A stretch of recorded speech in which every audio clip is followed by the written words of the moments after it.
십계명 세 번째 시간입니다. 출애굽기 20장 4절, 5절, 6절 말씀, 이 20장 4절 말씀부터 시작하겠습니다. 너를 위하여 새긴 우상을 만들지 말고 또 위로 하늘에 있는 것이나 아래로 땅에 있는 것이나 땅 아래 물속에 있는 것에 아무 형상이든지 만들지 말라. 여기서 아주 중요한 단어, 우리 기독교인들이 절대 가치로 붙잡고 있는 중요한 단어가 두 개나 나옵니다. 우상과 형상이라는 말. 이 우상과 형상이라는 이 중요한 단어가 두 개나 나오는데요. 우상도 만들지 말고 형상도 새기지 마라. 이렇게 지금 나오고 있지 않습니까?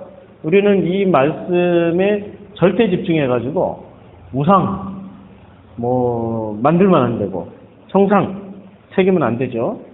그런데 참 놀라운 장면들이 있어요. 우상 하면은 우상과 형상으로 대변되는 것 중에 하나가 드라빔이라는 게 있습니다. 그런데 사례입니까? 라헬이죠, 라헬. 라헬이 삼촌 아버지 집을 떠나면서 그 드라빔을 가지고 나옵니다. 근데 성경에서는 그 드라빔 가지고 나온 것 때문에 벌 받은 적이 있습니까? 없어요. 예. 훔쳐서 너무 좋으니까 훔쳐서 가지고 나온 거죠. 훔쳐서 가지고 나와서 그 드라빔을 없앴다는 얘기가 나옵니까? 없지요. 그 드라빔 때문에 저주받은 적이 있었습니까? 없지요. 자손 3, 4대까지 저주를 퍼붓는다고 그랬는데 자손 3, 4대까지 저주가 없었어요. 요셉 때 아주 신세가 잘 피지 않았습니까? 바로 다음 세대. 그러니까 뭐가 좀 이상해요. 그렇죠?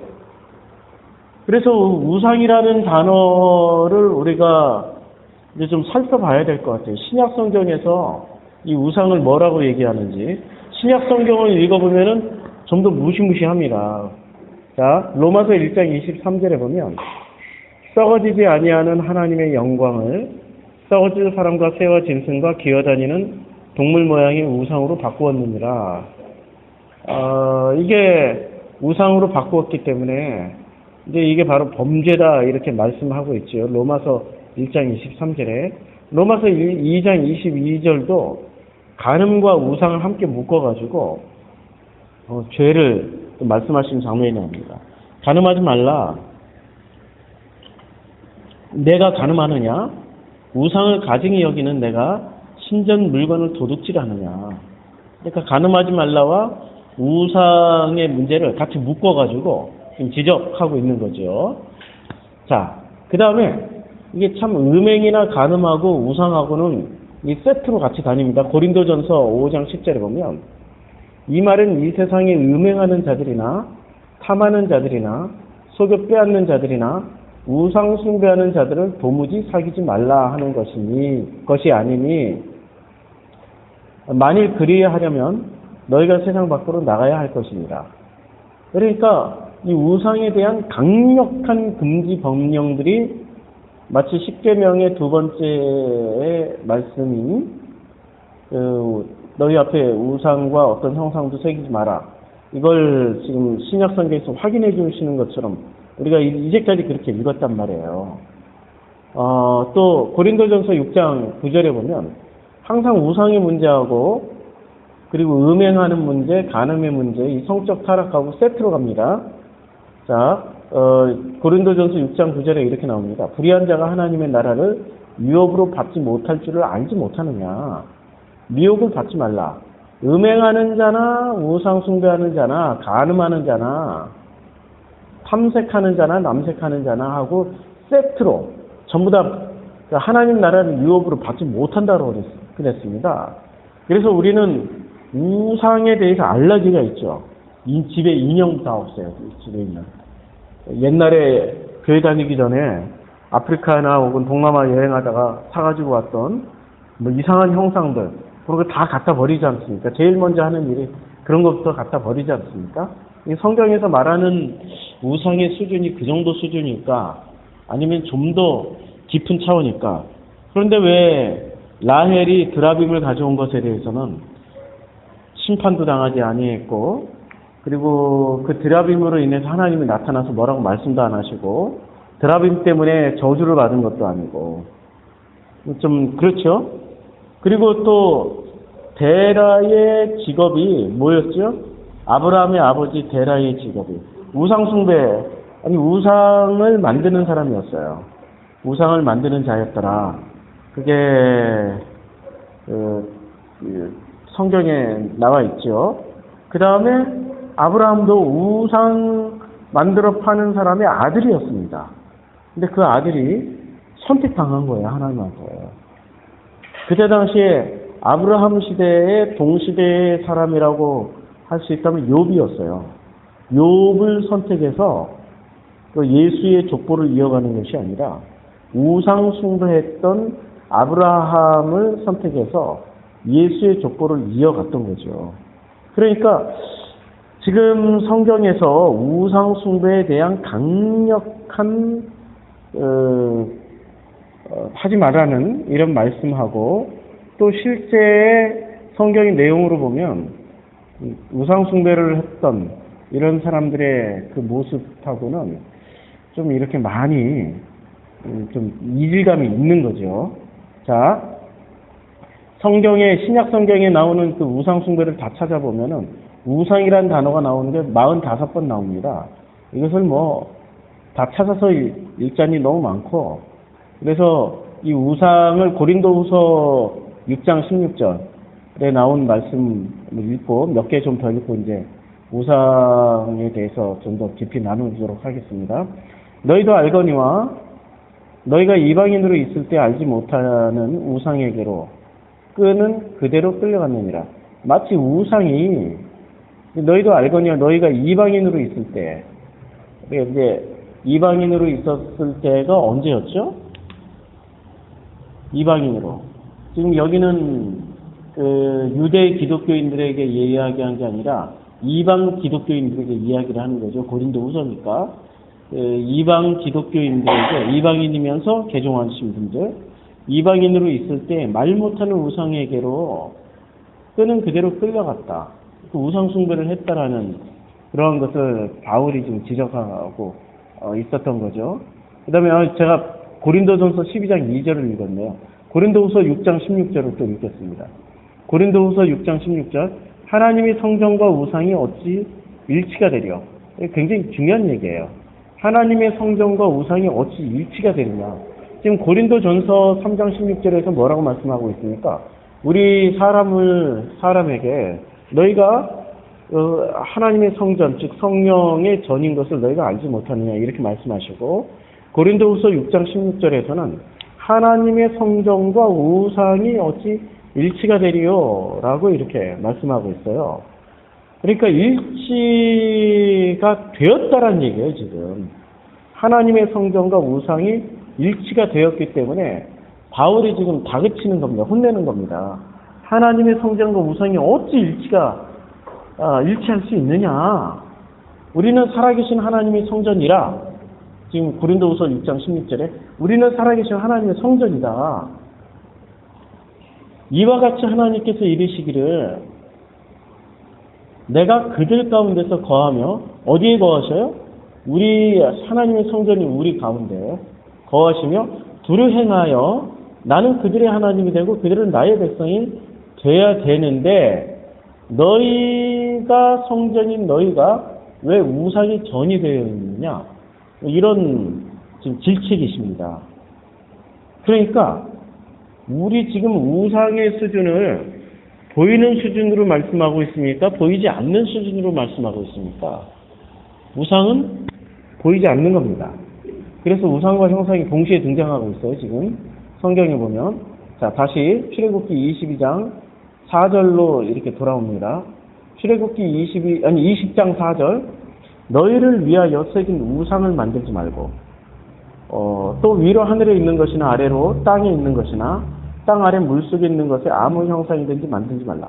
그러니까 새긴 우상을 만들지 말라고 그랬습니다. 우상을. 이 우상이 히브리어로 페셀입니다. 페셀인데, 이 페셀이라는 단어가 조각한 형상, 조각하다, 색이다, 나무든 돌이든 간에 조각하다, 이런 뜻입니다.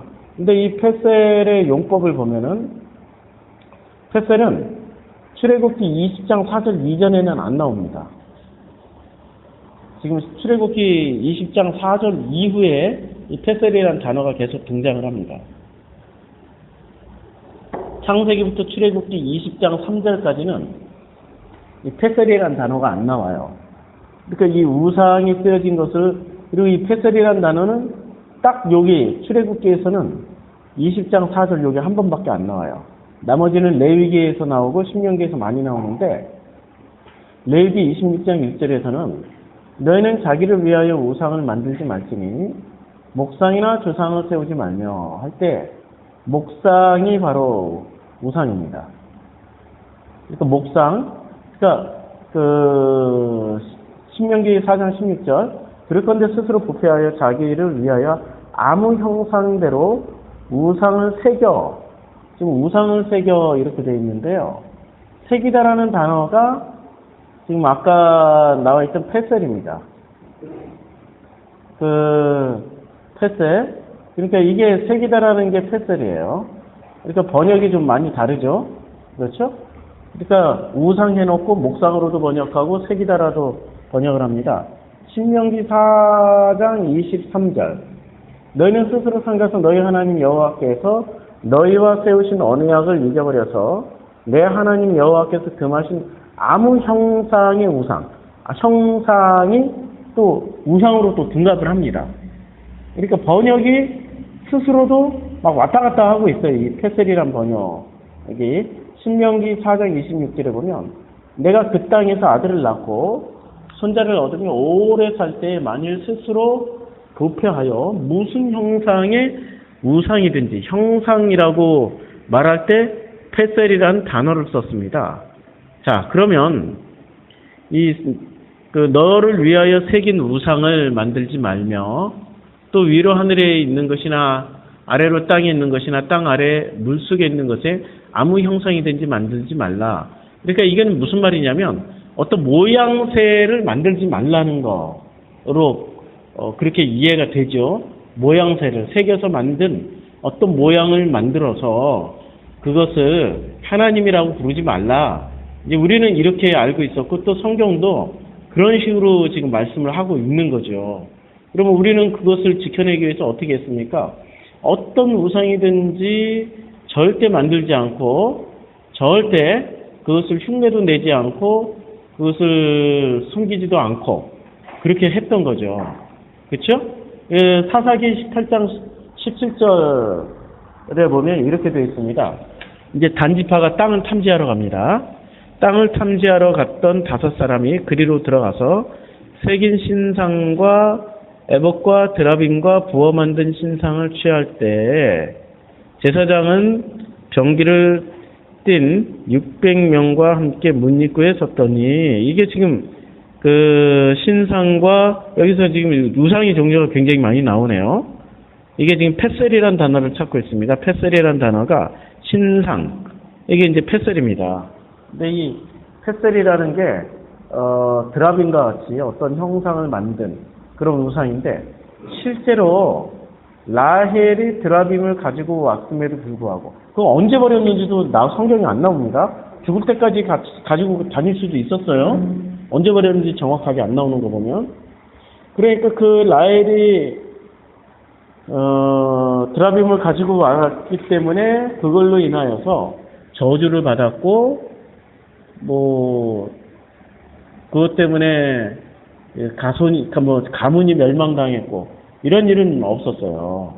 그러면 이 우상이 뭐냐 이거죠. 그냥 형상 형태로 이렇게 알아가는 게 이게 우상이냐? 아니라는 거예요. 아까 고린도후서 우리 말씀 봤죠? 고린도후서 6장 말씀. 그러니까 우리가 성령의 전인데 우리가 성령의 전을 우상의 전으로 만들 수도 있다라는 거죠. 그럼 그 눈에 보이는 어떤 것을 말하는 게 아니라 바울은 눈에 보이지 않는 어떤 것을 이야기하는 겁니다. 이 우상이라는 게. 우상이 뭘까요? 우리는 제일 먼저 우상이 뭘까요? 첫 번째 우상은 뭐냐면 하나님의 말씀을, 첫 번째 우상은 하나님의 말씀을 자기 식대로 알아듣는 겁니다. 자기 식대로 듣고 보는 게 바로 우상입니다. 하나님의 말씀을 하나님의 뜻대로 보고 듣고 해야 되는 거죠. 그런데 하나님의 말씀을 하나님의 뜻대로 보지도 않고 듣지도 않으면 그때부터 우상 숭배가 시작되는 겁니다. 근데 우리 인간은 100명, 100% 하나님의 말씀을 자기 식대로 듣고 보게 되어 있습니다. 왜 그런지 아세요? 우리 이 세상은 뭐로 이루어져 있습니까? 이 세상은 선악으로 이루어져 있습니다. 이게 껍데기는 선악이고 이 속에 알맹이는 뭐가 담겨 있는 거죠? 이 속에 알맹이는 생명이 담겨 있습니다. 그래서 이 생명으로 선악을 알아들으면, 선악을 이렇게 품으면, 지금 요한복음 14장 20절 말씀이 너희가 내 안에 내가 너희 안에 그렇게 되면은 뭐가 되는 거죠? 하나가 된다는 거죠. 생명과 선악이 하나가 되면은 그 표현이 사랑이라고 그랬습니다. 사랑만 나오는데, 그런데 이게 알아먹기가 힘들게 되어 있습니다. 왜 알아먹기가 힘들게 되어 있냐면 내용물은 생명인데 그 표현 방식이 뭐로 되어 있습니까? 선악으로 되어 있어요. 우리의 내용물은 생명입니다. 우리 인간의 내용물은 생명이에요. 근데 그 인간의 내용물이 생명인데 그 생명이 어디에 담겨 있다고 그랬어요? 선악에 담겨 있어요. 선악에 담겨 있고 이 선악의 구조를 가지고 있는 나라는 인간이에요. 요게 지금 사람 몸이에요. 이 사람 몸에 발이 있고 손이 있고 여기 사람 몸입니다. 원래 내 머리는 이렇게 생겨 먹었어요. 내 머리는 생명을 담은 선악 구조로 되어 있단 말입니다. 그런데 우리는 태어나면서부터 뭐만 가지고 태어나요? 우리 뭐만 알고 태어나죠? 선악 지식 나무를 취하고 태어나요. 창세기 3장 한번 볼까요? 창세기 3장에 보면 선악 지식 나무에 대해서 자세히 설명하고 있습니다. 창세기 3장 1절부터 그런데 뱀은 여호와 하나님이 지으신 들짐승 중에 가장 간교하니라. 뱀이 여자에게 물어 이르되 하나님이 참으로 너희에게 동산 모든 나무의 열매를 먹지 말라 하시더냐. 여자가 뱀에게 말하되 동산 나무의 열매를 우리가 먹을 수 있으나, 지금 먹을 수 있다라고 그랬죠. 지금 여자가 뱀에게 말을 했어요. 먹을 수 있다고 그랬어요. 3절 동산 중앙에 있는 나무의 열매는 하나님의 말씀에 너희는 먹지도 말고 만지지도 말라. 너희가 죽을까 하노라 하셨느니라. 동산 중앙에 있는 나무의 열매라고 그랬어요. 그러니까 특별히 지칭은 안 했습니다. 선악 지식인지 생명인지. 근데 2장에서는 뭐라고 말씀하고 있습니까? 2장에 한번 가볼까요? 2장 16절. 15절부터 있죠. 여호와 하나님이 그 사람을 이끌어 에덴 동산에 두어 그것을 경작하며 지키게 하셨어요. 이 경작하다라는 단어가 오늘 본문에 나오는 단어 중에 하나입니다. 아바드.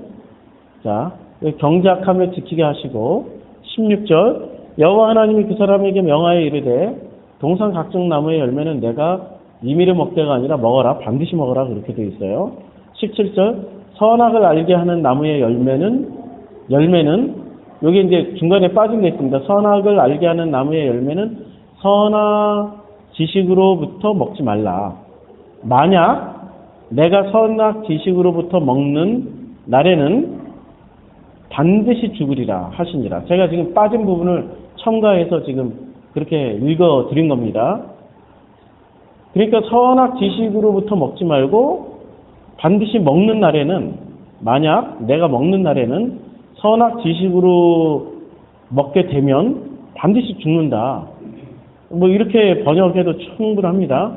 그러면 자, 지금 이제 3장으로 다시 넘어와가지고 3장 3절에 여자가 말을 하는 거예요. 동산 중앙에 있는 나무의 열매는 하나님의 말씀에 너희는 먹지도 말고 만지지도 말라 너희가 죽을까 하노라 하셨느니라. 죽을까 하노라가 아니라 반드시 죽는다라고 그랬죠. 반드시 죽는다. 그러니까 여자가 지금 죽을까 하노라가 아니라 반드시 죽는다라고 얘기를 했는데 언제 죽는다라고 그랬어요? 선악 지식으로 먹는 날에는. 지금 이 3장 3절이 뭐가 많이 생략되어 있습니다. 선악 지식 동산 중앙에 있는 나무의 열매는 하나님 말씀에 요게 이제 뭐를 하나 더 해야 돼요. 하나님 말씀에 선악 지식으로는 먹지도 말라. 만지지도 말라는 말은 한지 안 했는지 모르겠어요. 안 하신 것 같은데. 여자가 지금 만지지도 말라 이렇게 했어요. 그리고 너희가 죽을까 하노라 사이에 또 뭐 하나 덧붙여야 돼. 너희가 선악 지식으로 먹는 날에는 죽을까 하노라 하셨느니라. 4절. 뱀이 여자에게 이르되 너희가 결코 죽지 아니하니라. 결코 안 죽는다고 그랬어요. 뱀의 말이 맞아요. 안 죽었어요. 그냥 이 표면적으로 보면 절대 안 죽었어요. 그런데 표면적인 게 아니고 영으로 보면 뭐가 죽었습니까? 뭐가 죽었어요? 지금 보세요. 선악 지식으로 먹어버렸으니 생명이 덮여버린 거예요. 이게 있는지 없는지 모르는 거예요. 죽은 거 맞죠? 그렇죠? 그래서 뱀이 여자에게 이르되 너희가 결코 죽지 아니하니라. 5절 너희가 그것을 먹는 날엔 너희 눈이 밝아져 하나님과 같이 되어 누구와 같이 된다고 그랬어요? 아주 중요한 단어가 나왔습니다. 하나님 같이 되는 거. 하나님 같이 된다. 언제 돼요? 그걸 먹으면. 선악 지식으로 먹게 되면. 너희가 그것을 먹는 날에는 너희 눈이 밝아져. 여기가 지금 선악과를 먹으라는 겁니까? 아니면은 지금 동산 중앙에 있는 그 나무를 먹으라는 겁니까? 아니, 지금 뱀이 뭐를 먹으라고 그래요, 지금? 왜 자꾸 우리는 있지도 않은 선악을 자꾸 선악으로 먹으라고, 지금 잘 읽어보시라니까? 여기에 1절에도 나무의 열매를 먹지 말라고 그랬고, 2절도 나무의 열매라고 그랬고, 3절에도 동산 중앙에 있는 나무의 열매라고 그랬고, 그렇죠? 선악이라는 말 한마디도 안 나와요. 한마디도 안 나온다니까? 그러면 여자가 말을 할 때, 그럼 뱀이 먹으라고 할 때는 뭐로 먹으라고 얘기한 거예요? 먹어라 얘기를 했어요? 그러면 먹으라고 얘기를 할 때 여자는 뭐로 따먹었어요? 하나님이 하지 말라고 그러는 선악 지식으로 먹지 말라고 그랬는데 선악 지식으로 홀라당 따먹어버린 거예요. 선악 지식으로 뭘 따먹었어요? 아니, 이걸 따먹었다니까, 지금. 관점이 두 가지 관점이 있어요. 하나는 생명의 관점이 있고, 하나는 선악의 관점이 있단 말이에요. 생각을 잘 해보시라고. 어떤 걸 따먹든지 간에 상관이 없어. 선악을 먹어도 상관없고, 생명을 따먹어도 상관없어요. 왜? 생명으로 선악을 따먹으면은 정말 잘 따먹은 거예요. 생명의 관점에서 선악을 따먹으면은, 그러면 누구 같이 돼요? 하나님 같이 되는 게 아니라 하나님의 아들이 되는 거고, 선악의 관점에서 선악을 따먹든 생명을 따먹든 어떤 걸 따먹든지 간에 선악의 관점에서 따먹으면은 하나님 같이 되는 거예요. 자, 사탄의 특징은 뭐죠? 짝퉁이라고 그랬죠. 하나님의 아들이 되는 것과 하나님 같이 되는 것은 어마어마한 차이가 있습니다. 어마어마한 차이가 있어요. 그 뭐가 된 거죠? 하나님 같이 된다는 건 하나님의 짝퉁이 된다는 얘기죠. 선악 지식으로 따먹는 순간 하나님 같이 되는 겁니다. 하나님의 짝퉁. 또 다른 표현. 하나님 같이 된다는 얘기입니다. 그래서 3장 5절 너희가 그것을 먹는 날에는 뭐가 밝아져요? 드디어 이 사람에게 뭐가 생겼습니까? 지금 이 얼굴에 눈, 코, 입이 없었단 말이에요. 얼굴에 눈, 코, 입이 없었는데 눈이 밝아져요. 이렇게. 눈이 근데 무섭게 그렸다. 예쁘게 좀 쌍꺼풀도 좀 그리고 해야지. 원래 이렇게 무서운 눈이 아니에요. 예? 선악의 눈은 정말 예쁜 눈이에요. 보암직하고 먹음직하고 탐스럽게 보였으니까. 자, 눈이 밝아졌어, 일단. 눈이 밝아지고, 그 다음에 하나님 같이 되고, 눈이 밝아지고, 그리고 선악을 알게 되는 거예요. 선악을 알게 됐습니다. 그래서 6절 여자가 그 나무를 본즉 먹음직도 하고 보암직도 하고 지혜롭게 할 만큼 먹음직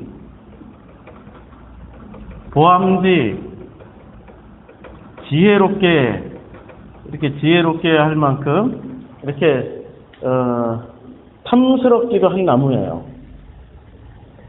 그래서 여자가 그 열매를 따먹고 지금 뭘 따먹었는지 안 나오죠. 그냥 열매만 따먹은 거죠. 열매만 따먹었죠. 그러니까 2장 17절에 중요한 게 다 생략된 거예요. 선악 지식으로 따먹은 거예요. 어떤 열매든 상관없어요.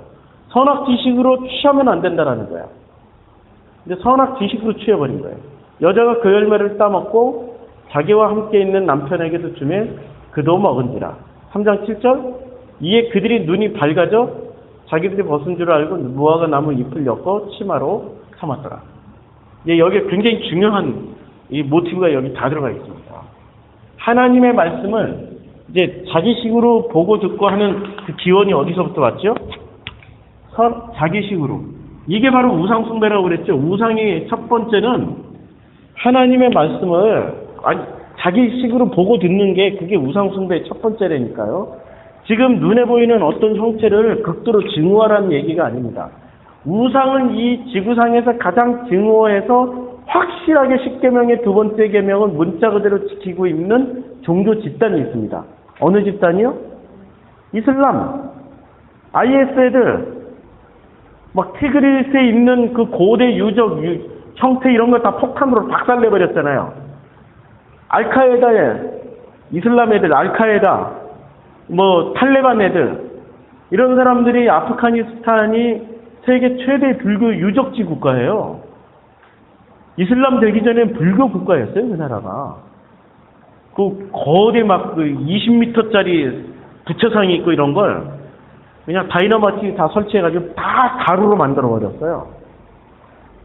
그러면 10계명의 두 번째 계명을 가장 잘 지키는 종교 집단이 이슬람이네요. 그렇죠? 그러면 이슬람이 하나님 뜻에 가장 맞게 사는 집단이 되는 거네요. 기독교는 뭐야 그러면?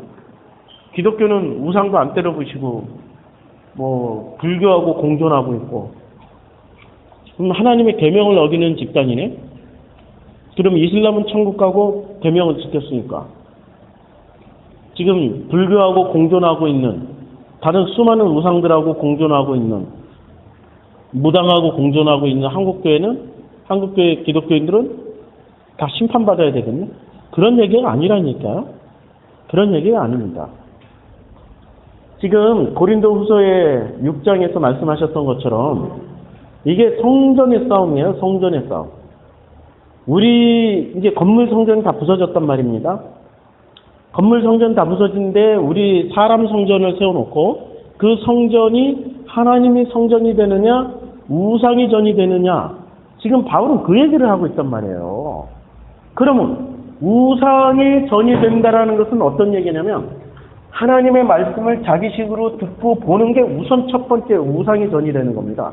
그럼 사람은 왜 하나님의 말씀을 자기식대로 듣고 보게 되었을까요? 창세기 3장에 나오는 그 동산 중앙에 있는 그 나무의 열매를 뭐로 취했어요? 선악의 지식으로 취했어요. 선악의 지식으로 취했어요. 선악의 지식으로 취해버리니까 어떻게 됩니까? 눈이 밝아져요. 여기 눈 그려놨죠? 눈이 생겼어요, 드디어. 그 전에 이 사람은 눈이 있었습니까? 아니, 눈이 있긴 있어도 안 밝았어. 눈이 있긴 있었지만 이렇게 밝은 눈이 아니었어요. 저처럼 지금 노안이 와가지고 침침한 눈이었겠죠. 그런 얘기입니까? 아니죠. 무슨 눈이 밝아졌다라는 거예요? 성경에서 보다라는 단어는 전부 무엇하고 연결되어 있습니까? 보다라는 단어는 안다라고 연결되어 있어요. 안다. 알마고 연결되어 있어요. 유명한 말이 있죠? 과일을 먹느라고 제가 말을 못하네요. 그래서 이 3장에 지금 창세기 3장에 선악 지식으로 열매를 먹은 이 사람은 눈이 떠졌어요. 근데 눈이 떠졌는데 무슨 눈이 떠진 겁니까? 선악 지식의 눈이 떠졌어요. 아주 중요한 단어. 선악 지식의 눈이 떴어요. 지혜라면 차라리 나왔을 뻔했는데 선악 지식의 눈이 떠져버린 거예요. 그러면 선악 지식으로 전부 다 판단하겠죠. 선악 지식의 눈을 떠가지고. 그러면 선악 지식의 눈을 뜬 것을 신약 성경에서는 뭐라고 표현합니까? 주님이 오셔서 소경이라고 표현하는 거예요. 선악 지식을 가지고 뜬 눈을 이것을 소경. 그래서 소경이 소경을 인도하면 둘 다 구렁텅이에 빠진다. 그래서 주님이 오셔가지고 선악 지식의 눈을 뜬 그 모든 사람의 눈을 거꾸로 닫아버리시고 새로운 눈을 뜨게 해주십니다. 무슨 눈을 뜨게 해줄까요? 생명의 눈을 뜨게 해주세요. 생명의 눈을 뜬 사람들은 비로소 자기가 선악 지식을 취한 하나님같이 된 존재라는 걸 알게 돼요. 생명의 눈을 뜬 사람들은 이걸 같이 묶어서 이렇게 얘기하면 1번과 2번을 같이 묶어서 얘기하면 선악 지식의 눈을 가진 하나님같이 된 존재. 이걸 한마디로 표현하면 뭐라고 표현하죠? 이게 사탄이에요. 아니, 짝퉁 하나님이니까 하나님을 대적하는 거죠. 성경에 나오는 무슨 천사의 3분의 1을 끌고 내려와서 뭐 그게 성경에 나오나? 난 나오는지도 나는 의심스러워요. 이사야에 나온다는데 아무리 읽어봐야 그거 두로와 시돈이 장사하는 내용이에요. 그걸 어떻게 그렇게 해석을 했는지 와 대단해. 그런 영예를 하면서 그건 진짜 영예예요. 그런 영예를 하면서 또 문자 그대로 또 믿으라고 또 아근아근 바락바락 쓰세요 그분들이. 선악 지식을 가진 하나님같이 된 존재가 누구냐면 사탄이에요 이게. 이래서 선악 지식을 가진 하나님같이 된 존재만이 누가 하나님의 대적자가 됩니까? 이런 존재만이 하나님의 대적자가 되는 거예요. 아니 모든 만물이 모든 피조물들이 하나님의 대적자로서 지금 살아가고 있습니까? 아니요. 다 순종해요. 다 순종해요. 오직 누구만이 하나님의 대적자로 살아가요?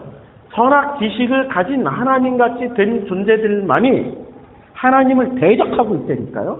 하나님의 대적자, 그 이름을 히브리어로 이야기하면 사타나스. 그 대적자들의 이름이 사탄입니다. 사탄. 그러면 이 사탄은 언제 된 거예요? 아니 이미 창세기에서 사탄들이 됐다니까? 근데 나는 아닌데요? 이렇게 말하는 사람들은 나는 아닌데요? 나는 이미 회개해가지고 죄가 없는데요? 원죄가 없는데요? 그리고 나는 물세례까지 다 받아서 원죄도 없고 그리고 자범죄는 늘 이렇게 회개하고 고백하기 때문에 죄가 없어요. 그러면서 눈을 떴어요? 소경이 되어 있는 상태예요. 생명의 눈을 뜨지 못하고 선악에만 눈이 더 띄어져가지고 교회 정화라고 막 해야 되고 무슨 교회를 갱신해야 되고 저는 그런 분들이 더 무서워요. 교회 갱신하자고 그러시면서도 교회를 막 정화하자고 하시면서도 가만 보면은 외치는 구호가 아주 더 무서워. 막 죽여버리자 뭐 이게. 확실하게 제명시켜버리자 뭐. 영구히 뭐 제명시켜버리자. 너희 같은 인간들은 지옥으로 가야 된다고 그러고 지금 그 진보에 이렇게 앞장서신 분들의 어떤 모습들을 보면 교회 운동에 있어서 그 모습들을 보면은 와 하나님이 다 되어 있어요 지금. 하나님같이 되어가지고 심판하고 있어 막. 맞죠? 내가 좀 심하게 얘기해서 그런데 죄송합니다. 이렇게 심하게 얘기를 한 게 이렇게 얘기를 해야 좀 알아들을 것 같아가지고요. 안 그러면은 스스로가 스스로를 자기 점검들을 안 하세요. 선악 지식으로 하나님같이 되었기 때문에 막 심판의 칼날을 휘두르고 있는 거죠. 그렇죠?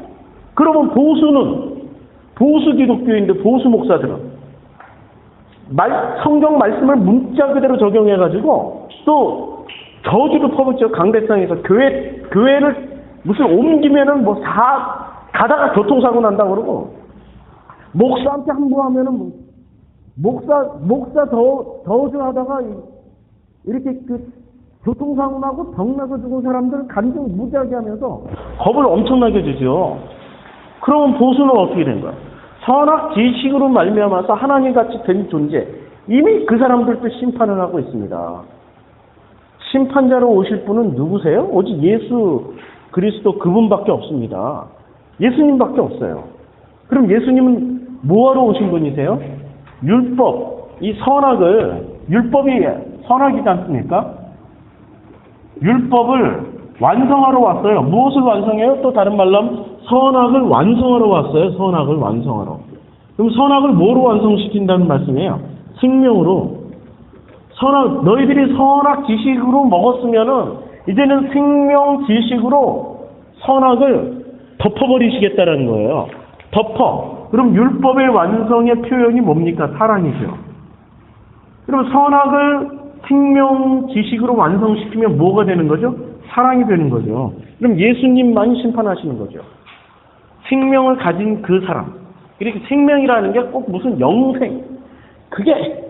그거는 당연한 거고, 지금 지식 대 지식의 싸움이란 말입니다, 지금. 선악 지식 대 생명 지식의 싸움이에요. 왜냐하면 우리는 그 나무에 있는 그 열매를 선악 지식으로 휙 튀어버렸어요.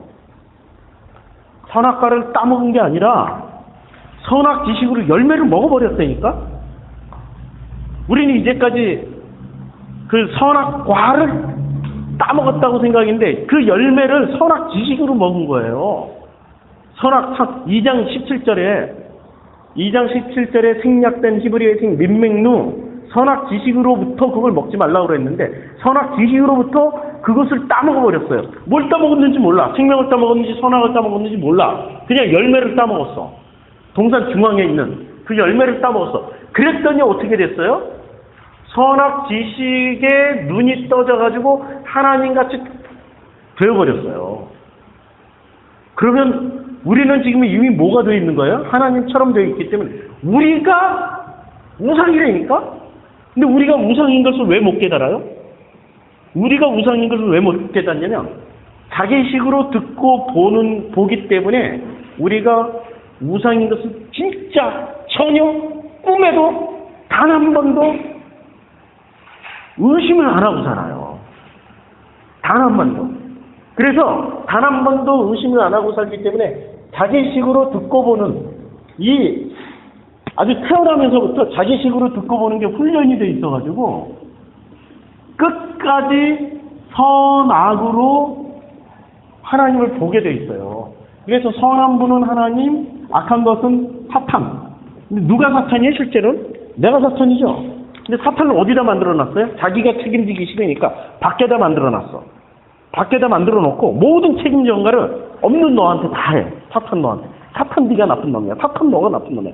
보라고 성경에도 사탄 나와 있다고. 보라고 그러니까 사탄 네가 나쁜 놈이야. 네가 모든 죄를 다 뒤집어 쓰고 너만 없어지면은 우리 인간 세상은 하나님 나라가 된다니까. 하나님이 통치하는데 전혀 거리낌이 없어. 실제로는 하나님의 통치를 방해하고 있는 존재가 누굽니까? 선악 지식을 먹고 하나님 같이 된 우리 인간들이 지금 방해하고 있지 않습니까? 그렇죠? 형태를 잘 보라고요. 사탄이 있으면 사탄이 좀 뭔가를 좀 해야 될 거 아니야. 움직이면서 망토 쓰고 나오나 사탄이? 무슨 시커먼 무슨 드라큘라처럼 이렇게 이빨 드러나고 나오나? 피 질질 흘리고 나오나? 성경에서 하나님의 형상이 없는 것처럼 사탄도 형상이 없어요.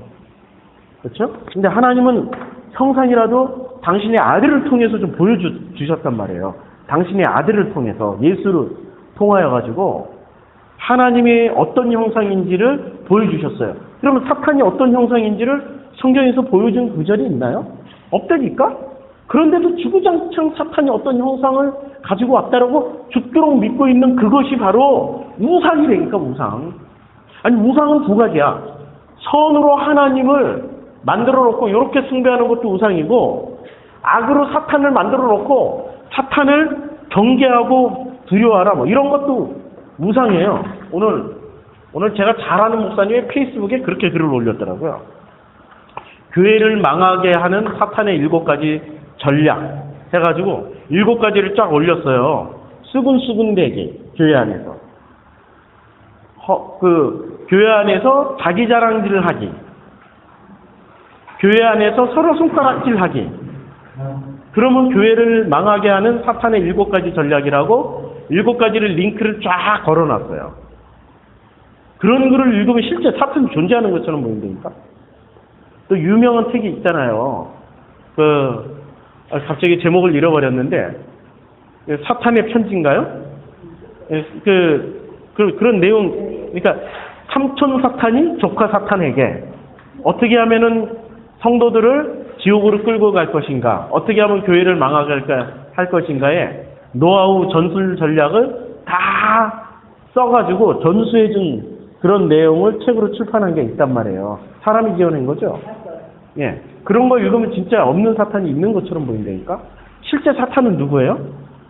자세히 보면은 선악 지식을 먹고 하나님 같이 된 존재가 사탄이에요. 그러면 인간이 교묘해가지고 이제 지식이 충만하니까 자기가 책임을 멸하려고 사탄이라는 존재를 밖에다 만들어 놓고 모든 책임 전가를 해요. 그 다음에 잘 되는 거는 하나님을 밖에다 만들어 놓고 하나님을 숭배를 해요. 근데 성경은 밖의 문제로 이야기합니까? 안의 문제로 이야기합니까? 안의 문제로 이야기하죠. 아까 지금 우리가 우상 문제를 얘기할 때 고린도후서 6장에서 어떻게 말씀하고 있죠? 너희가 지금 하나님의 전인 것을 모르느냐? 너희 전이 어떻게 우상의 전을 삼으려고 하느냐? 뭐 이렇게 말씀하고 있단 말이에요. 안의 문제라니까? 우리 안에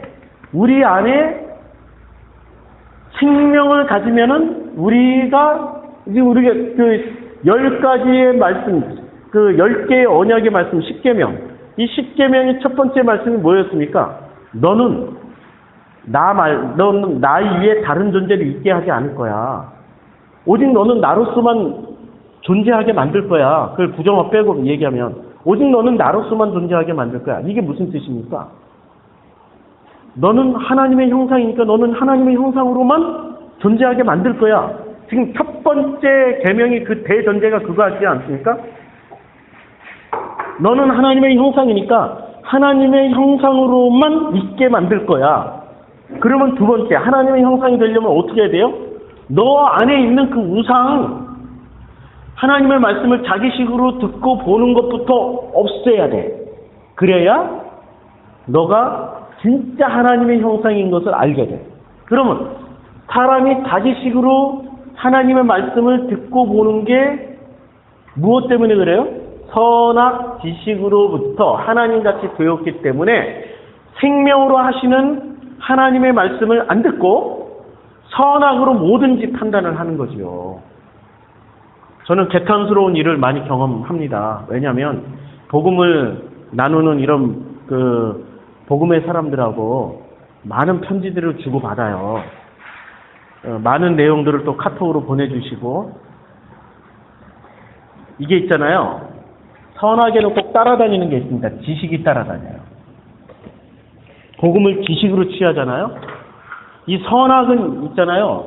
지식이 따라다닙니다. 선악과 지식은 항상 요게 짝입니다. 짝. 우리의 짝은, 선악의 짝은, 우리가 살아남기 위해서는 선악의 짝은 뭐로 취해야 돼요? 생명으로 취해야 되죠. 근데 선악의 짝을 지식으로 취하면은 어떻게 되냐면 복음도 지식으로 취해버려요. 복음도 지식으로 취해가지고 마지막 검증 도구가 뭐가 되는 줄 아십니까? 마지막 검증 도구가 생명으로 검증을 해야 되죠. 복음 안으로 들어오신 분들은. 근데 마지막 검증 도구가 생명이 아니고요. 선악으로 검증 도구를 삼아요. 그래서 그 사람의 됨됨이, 생활상, 그리고 그 사람이 어떠함들을 가지고 판단을 해버려요. 무서운 거라니까, 지금. 짝퉁 복음. 이제는 내가 알겠어. 누구 입에서 무슨 말을 하고 있고 그 사람이 어떤 얘기를 하면은 이렇게 딱 보면 아무리 현란하게 그 복음을 막 얘기를 하고 복음을 설명한다 해도 이제 알겠어요. 저 사람이 진짜 복음을 지식으로만 알고 있는 사람이구나. 저 사람은 정말 그 복음을 생명으로 취한 사람이구나. 이걸 알겠어. 근데 세상에 복음으로 들어왔다고 하는 사람들 중에서도 복음을 선악을 지식으로 취하고 생명도 지식으로 취해버려요. 그러니까 여기 하나 더 해야지. 복음으로 들어왔던 사람들은 생명도 뭐를 취하냐면 생명도 지식으로 취해버려요. 절대 지식이 아닙니다. 지식이라는 것, 성경에서는 이 지식을 어떻게 취하라고 그랬어요? 알므로. 야다라는 것은 경험에서 취하라는 거야. 경험에서. 그러면 이게 무슨 말이냐면 전 존재로 그것을 온몸으로, 전 존재, 온몸도 부족해.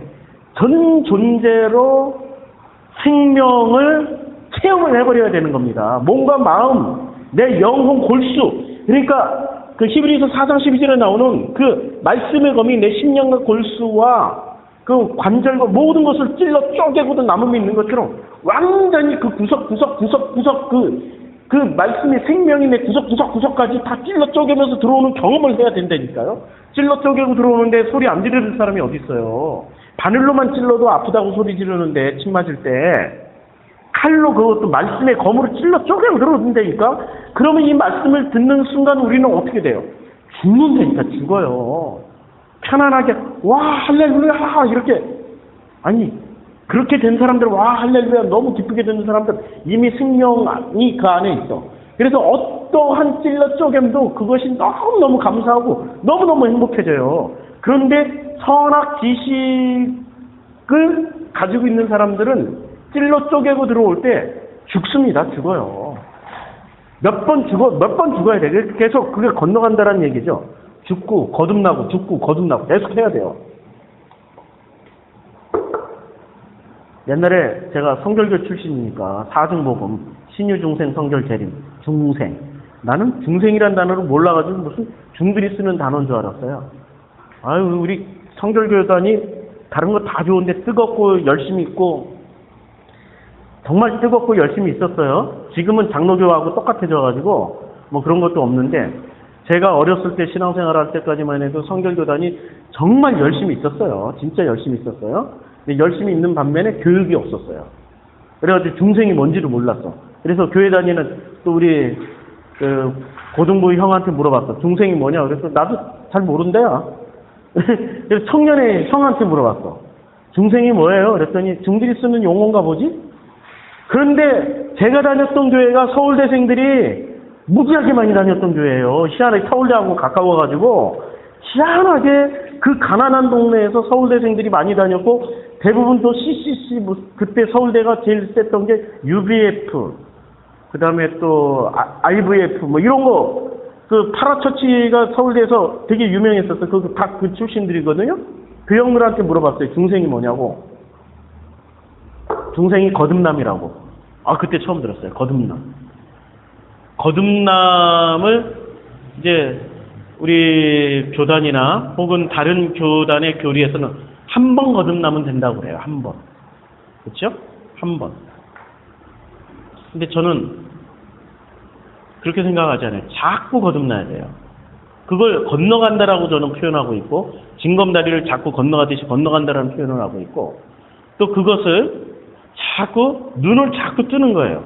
내 선악 지식이 내려지는 만큼 자꾸 눈을 뜨는 거야. 자꾸 건너가는 거야. 자꾸 죽는 거예요. 죽는 거야. 아니 성경에서도 홍해 건널 때 한 번 죽고 요단강 건널 때 또 한 번 죽잖아요. 2번 죽어야 가나안으로 간단 말이에요. 그렇죠? 그러니까 이게 한 번만 가지고 다 완성이다. 아니에요. 그래서 저는 2번 체험을 했어요. 한 번은 87년 1월 달에 진짜 중생의 체험을 했고 또 한 번은 2013년도에 또 한 번 체험을 했어요. 제 거듭남의 간증 설교에 나와요. 2번을 이렇게 거듭남의 체험을 했어요. 그리고 그 후로 수시로 선악 지식으로 내가 죽는 생명이 덮여서 선악 지식이 죽는 이런 체험을 수시로 하고 있습니다. 아마 주님 앞에 서는 날까지 이게 주님이 완벽하게 죽여서 당신의 품에 품으실 겁니다. 지금도 들어가 있지만 그러나 생명 안에 있는 나는 바울이 고백했던 것처럼 나는 날마다 죽노라 는 고백을 하게 되는 거죠. 그래서 교리는 참 위험해요. 아니 바울도 날마다 죽는 거야. 1년에 365일을 지금 365번을 죽는데 한 번 죽었다가 다시 태어나면은 구원이다. 그런 교리가 어떻게 나왔지? 나도 신기하네. 어떻게 나도 내가 잘못 알고 있는 거겠죠? 그렇죠? 자, 그 우상은 뭐냐면, 첫째, 우상은 하나님의 말씀을 자기식으로 듣고 보는 게 우상입니다. 근데 자기식으로 어떻게 보게 되었냐면은 선악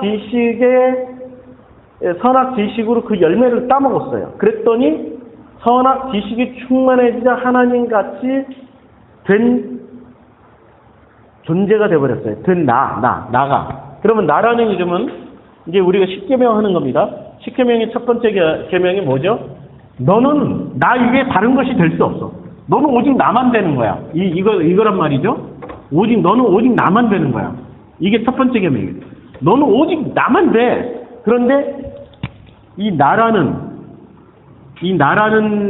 주님이 오직 나만 된다고 그랬어요. 첫 번째 계명이. 이게 그 출애굽기 3장 14절 한번 읽어보세요. 출애굽기 3장 14절을 좀 읽어주시겠어요? 나가 지금 둘이 있어요. 출애굽기 3장 14절. 나란 여기서 하나님이 너희는 오직 나만 된다 이렇게 말씀하실 때는 출애굽기 3장 14절에 나오는 그 이름이 되는 거죠. 뭐라고 말씀하셨습니까? 하나님이 모세에게 이르시되 나는 스스로 있는 자이니라. 또 이르시되 너는 이스라엘 전체 이같이 이르기를 스스로 있는 자가 나를 너희에게 보내주겠다. 예, 지금 주님이 나라고 말씀하실 때는 주님의 이름은 스스로 있는 자예요. 스스로 있는 존재고, 그리고 선악을 품으신 우리 인간들은 나라는 존재를 뭐라고 생각하죠? 나는 철저히 피조물입니다. 이거 굉장히 중요한 거예요. 피조물 맞아요. 근데 이 피조물이 뭐로 바뀐다라는 거예요, 지금? 십계명의 첫 번째 계명이 이걸로 바뀌어요, 이걸로. 이 이름으로 바뀐다니까요? 이것만큼 복음이 어디 있어요, 지금? 이거보다 더 큰 복음이 어디 있어요, 지금? 우리 천국 가는 수준이 아닙니다, 지금 이거는. 우리의 목표 지향점이 천국. 이거라니까 지금 스스로 존재하는 그분과 함께 영원히 있는 거예요. 스스로 있는 그분으로 함께 영원히 존재하는 거예요. 영원히 지금 이분은 영원히 존재하시는 분이란 말이에요. 근데 우리 피조물이 어떻게 영원히 존재할 수 있을까? 피조물은 영원히 존재할 수가 없어요. 어떻게 우리가 영원히 존재할 수 있을까요? 이 이름이 돼야 되는 거예요. 이 이름이. 우리가 존재 자체가 바뀌어요. 그럼 피조물이 어떻게 이렇게 바뀔까요? 이 바뀌는 과정을 설명해 준 게 예수 십자가 사건이고 부활 사건이고 성령 강림 사건입니다. 이걸 다 설명해 주신 게 이게 복음이라니까. 죄 몇 개 해결받는 게 복음이 아닙니다. 죄 몇 개 해결받고 죄에서 막 그냥 해결받았다 할렐루야 아멘 이 정도 수준이 아니라는 거예요. 본질이 바뀌는 거예요, 본질이. 근데 이것을 선악 지식을 먹은 내가 이걸 받아들일 수 있습니까? 못 받아들여요. 선악 지식을 먹은 나는 절대 이 이름을 받을 수가 없어요. 선악 지식에서는 선악이 있잖아요. 선에는 겸손 사상이 있습니다. 겸손 사상. 이 겸손은 뭡니까? 선악에서 말하는 겸손은. 선악에서 말하는 겸손은 지극히 하나님은 하나님이시오 나는 나다. 이지요. 창조주는 창조주시고 우리는 피조물이다. 이게 선악 지식에서 말하는 겸손의 대표 문구 아닙니까? 그래서 선악 지식으로 충만하신 성철 스께서는 이렇게 말씀하고 가셨죠. 산은 산이요 물은 물이다. 절대 정해진 것은 변할 수 없다. 라고 얘기를 하고 갔어요. 수양이 많이 부족하신 거죠. 진짜 수양이 충만하게 되면은 어떻게 되는 거죠? 바뀐다니까, 이렇게. 본질이 바뀌어요. 그럼 진짜 겸손은 뭐죠? 성경에서 말하는 이 생명에서 말하는 겸손은 뭐냐면, 생명에서 말하는 겸손은 이거죠. 그리 아니하실지라도 주님께서 하시면은 아멘하고 받아들이겠습니다예요. 그게 겸손이죠. 내가 낮아지는 게 겸손이 아니고요. 주님이 하시고자 하는 것들을 그대로 받아들이고 인정하고 믿어버리는 게 그게 겸손입니다. 이게 생명 안에서의 겸손이에요. 근데 우리는 선악에서의 겸손을 최고의 가치로 높여놨어요. 어찌 그 지극히 높고 높으신 그 하나님 앞에 내가 감히 얼굴을 들 수 있으리요. 누구한테 훈련받았어요? 인간의 왕들한테 훈련받은 거죠. 근데 하나님의 생명의 겸손은 주님이 하시고자 하면은 그것을 무조건 아멘하고 믿음으로 취해버리는 겁니다. 믿을 만한 것을 믿는 것은 그게 믿음입니까? 이게 지금 믿지 못할 사실을 믿어야 되는 거예요. 지금 이거는 있을 수 없는 것을 믿는 거예요. 믿지 못할 것을 믿는 게 믿음이에요. 그래서 주님은 끊임없이 믿으라고 말씀하셨습니다. 믿음으로만이 천국 간다고, 믿음으로만이 간다고 그런 말씀을 하셨어요. 믿으라고. 왜 믿으라고 그렇게 말씀하셨을까? 선악 개념에서 믿으라고 얘기하는 거는 다예요, 다해. 뭐 이미 다 믿고 있는데 뭐. 이미 다 믿고 있는 사실을 또 믿으라고 하니까 이상하긴 해. 옛날에 신앙생활 할 때, 아니 난 다 믿고 있는데 왜 자꾸 믿으라고 그러는 걸까? 자꾸 믿으라고 그러니까 짜증나네. 뭐 이렇게 생각할 때도 많이 있었어요. 그런데 복음 안으로 들어오니까 진짜 믿지 못할 것을 믿으라는 거예요. 이걸 뭐가 되는 거죠?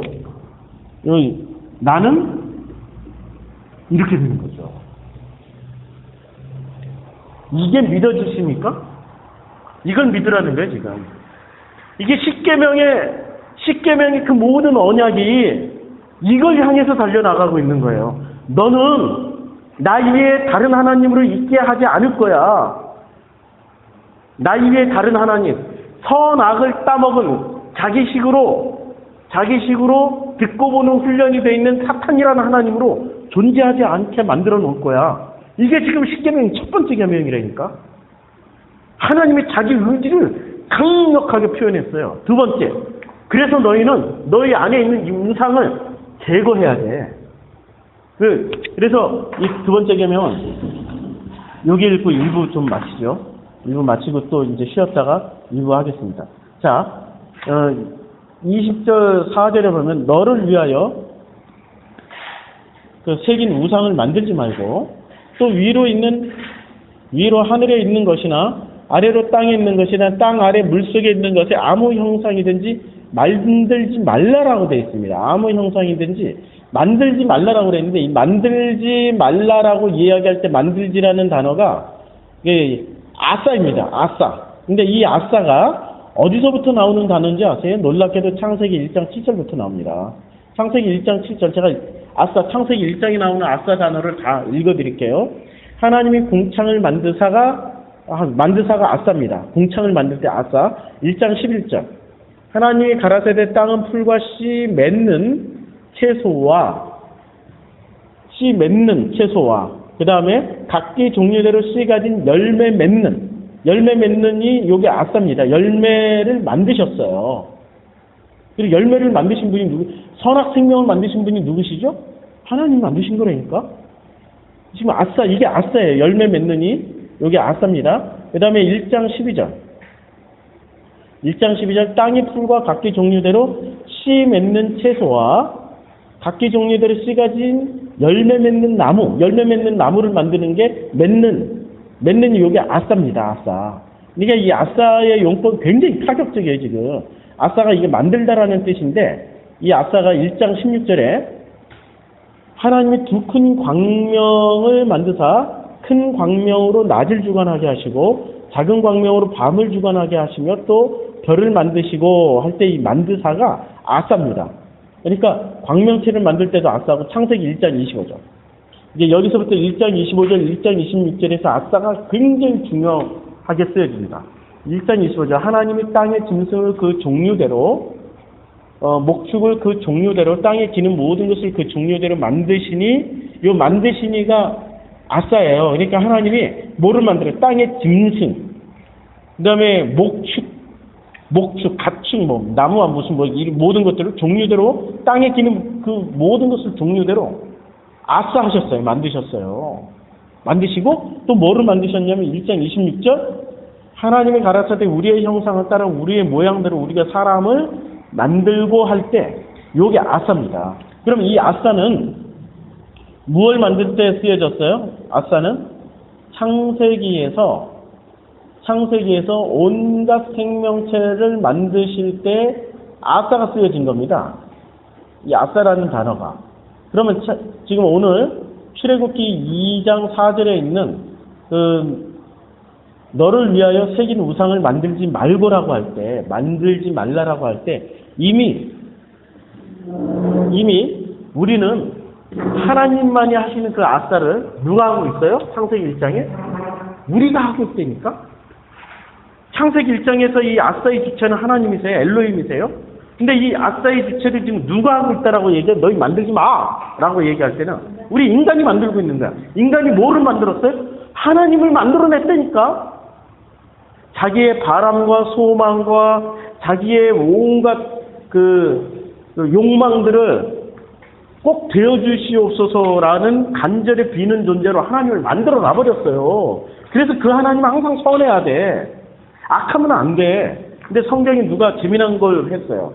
성경에 음란 구절들을 다 뽑아봤대요. 음란 페이지들을 다 뽑아보니까 338페이지가 나오더래. 그래가지고 그것을 책으로 묶었대. 책으로 묶어서 파는데 미국에서 일입니다. 미국에 있는 페이스북 친구를 통해서 들은 얘기인데 그 책을 팔을지 날개도 튄 듯이 팔리는데 교회가 그것을 다 이게 금지를 시켜버렸대요. 그런데 음으로 엄청나게 팔리고 있대요. 성경에 음란물이 나오는 페이지가 있잖아요. 음란물 나오는 페이지. 아니 오나니가 자기 아들 만들고 싶지 않아서 자기 형수랑 동침하다가 이게 피임 방법이 나오죠. 땅에 설정함에 밖에다가 사정해버린다는 거죠. 아니 성경에 이런 식으로 음란 구절 뽑으면 무지 많이 나옵니다. 무지. 아니 성경을 선악 기준으로 보면 도저히 이해할 수 없는 게 성경이죠. 다윗을 보세요. 다윗이 얼마나 그 나쁜 짓 충만했습니까? 밧세바를 이렇게 홀라당 뺏어버리려고 그 충신 우리아를 최전선에 보내서 그리고 우리아를 빼고 나머지 병력은 다 후퇴해가지고 우리아가 결국 죽게 만들어버리잖아요. 아니 그런 임금의 시에서 예수가 나왔어요. 참 신기하죠? 이런 것은 성경을 도덕 윤리로 보면은 선악 기준으로 보면 성경을 읽을 수가 없어요. 그러니까 그런 설교는 가능하면 은혜롭게 설교를 해야죠. 그렇죠? 이래 다윗을 지적질하면 안 돼. 다윗이 나쁘다라고 얘기하면 안 돼. 선악 기준에서 선악 중에서도 악을 잘 안 쓰고 선만 써서 성경을 풀이해서 하나님을 끊임없이 높여주려고 하는 게 우리 이제까지 설교 아니었습니까? 그래서 설교 시간에 이렇게 듣고 보면 참 선한 것으로 충만해져서 나오지만 그러나 그것이 한 시간도 못 돼가지고 이 선악이 공존하고 있는 세상 속에 들어가는 순간 어떻게 박살나버리는 거죠. 막 속에서 분노가 치밀어 오르고 화가 치밀어 오르고 견딜 수가 없어버리고 그렇게 되는 거지 않습니까? 그러니까 선악으로 우리는 훈련받고 선의 한 끝을 잡아가지고 만들어버린 그 하나님이 우상이라는 거예요. 그리고 악의 한 끝을 잡고 쭉 나가서 만들어버린 그 사탄이라는 존재도 우상이라는 거예요. 사탄을 왜 두려워해? 아니 하나님 믿는 인간들이 왜 사탄을 왜 두려워해? 자꾸 사탄 얘기를 하고 그게 우상이라는 거예요. 이런 것들이 하나님의 말씀을 자기식으로 듣고 보게 된 결과물들이라는 거죠. 그 결과물을 주님이 어떻게 하셨습니까? 주님이 다 덮어버리기 위해서 생명의 눈을 뜨게 해주신 거예요. 그러면 생명의 눈을 뜨게 했다라는 건 거꾸로 무슨 얘기죠? 그들이 눈이 밝아졌어요. 선악 지식의 열매로 먹고 눈이 밝아졌어요? 그럼 어떻게 선악의 눈을 닫아버리면은 뭐가 열려요? 생명의 눈이 열린다는 거예요. 창세기 3장에 눈이 밝아졌는데 그 밝은 눈을 닫아버리면 그 다음에 오히려 생명의 눈이 열린다니까? 거꾸로야, 거꾸로. 지금 성경은 왜 어렵냐면 나라는 이 생명이 성경은 왜 어렵냐면 이 생명 내용물은 생명이고 표현은 이게 선악이란 말이야. 그러면 이 생명을 보려면 어떻게 돼요? 선악으로 생명을 해석하는 게 아니라 생명으로 선악을 해석하다 보니까 이게 밖으로 나와야 되고 선이 앞으로 들어가. 그럼 뭐가 돼요? 거꾸로야, 거꾸로. 이걸 한마디로 얘기하면 거꾸로 봐야 돼요. 그래서 우리가 성경 공부할 때마다 계속 뒤집히잖아요. 우리가 알고 있는 내용들을, 이제까지 배웠던 내용들이 계속 뒤집히는 거란 말이에요. 이렇게 언제까지 뒤집어야 돼요? 주님 품 안에 들어갈 때까지 뒤집어야 돼요.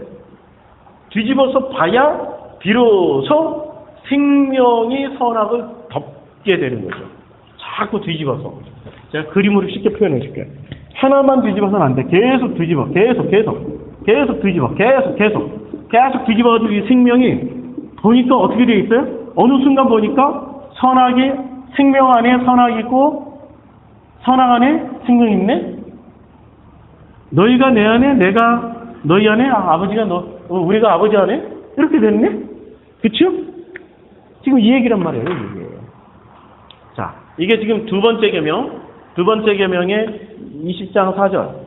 지금 이 아싸, 우리가 우상 얘기했고 아싸 얘기를 했어요. 이 아싸는 지금 하나님이 창조하신 때도 아싸지만 여기 지금 인간이 우상을 가지고 뭘 만들어낼 때도 아싸입니다. 근데 이 아싸, 우리가 뭘 만들어냅니까? 선악으로 끊임없이 만들어내요. 뭘 만들어냈죠? 하나님도 만들어냈고 사탄도 만들어냈어요. 그래서 우리는 하나님과 사탄을, 내가 만들어 놓은 하나님을 숭배하고 믿으면서 사탄을 미워하는 게 우리가 신앙생활 잘하는 거라고 생각했지만 지금 출애굽기 20장 4절에서는 이렇게 말씀하고 있습니다. 너희를 위하여 새긴 우상을 만들지 말고 또 위로 하늘에 있는 것이나. 위로 하늘에 있는 게 누구예요? 이분 그렇게 만들어 놓고 나니까 위에는 누가 살아야 돼? 하나님이 살고, 그리고 아래로 땅에 있는 것은 누가 살아요? 사탄. 땅에 있는 것은, 땅 아래 물속에는 뭐가 살아요? 용뱀 뭐 이런 거, 짐승들. 물속에 있는 것에 아무 형상이든지 만들지 말라고 그랬는데 만들어 놨었지. 만들지 말며. 이제 이해가 되시죠? 20장 4절. 우리는 이걸 만들어 놓고 이 패턴대로 또 다시 하나님을 믿노라고 하고 있어요. 눈에 보이는 형상들만, 인형들만 막 도끼 들고 다니면서 인형들만 찍어버리려고 그래요. 그런 인형들 상관없습니다. 집안에 문화적으로 뭐 좀 여유가 있는 분들은 문화적으로 관대하신 분들은, 마음이 관대하신 분들은 온갖 인형들 갖다 놔도 상관없어요. 그 인형하고 나하고 무슨 상관? 예술품도 갖다 놓는데, 예술품도. 그런 인형 하나 갖다 놨다고 그 징검다리로 하나님이 그런 것들을 다 부수게는 해주셔요. 자, 여기까지 1부 마치고